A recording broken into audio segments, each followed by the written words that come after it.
आगामी 1 मिनिट मध्य मु आपनको जो कथा कहवाक जाऊँगी शुणिकी आपणकर होश उड़ीज। ओडिशार एक पोर्ट जहाँ समग्र भारतर बिजनेस इतिहास बदलैवाक जाऊँगी। गोपालपुर पोर्ट नाम तो निश्चय शुणिथिबे। आज बंगाला देकी रप्तानी होतुवा समस्त द्रव्य काली ओडिशा दे जिबाकू जाउची एवं एहा समग्र विश्व को कनेक्ट करिवो। एही पोर्ट दक्षिण पूर्व एशियार प्रवेश पथ हेबाकू जाउअछि। तेबे ये तो रहिला होची पोर्टर कहानी। वर्तमान कहवाकू जाउछि केन्दुझर एवं भद्रकर कथा।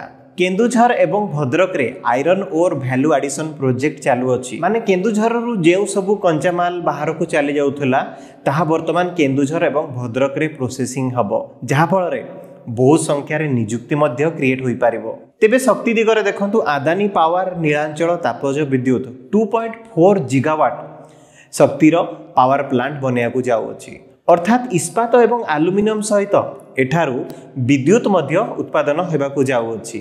आगकू ओडिशार भाग्य बदलिबाकू जाउछि। एक नुआ सकाळर शुभारंभ हेबाकू जाउअछि।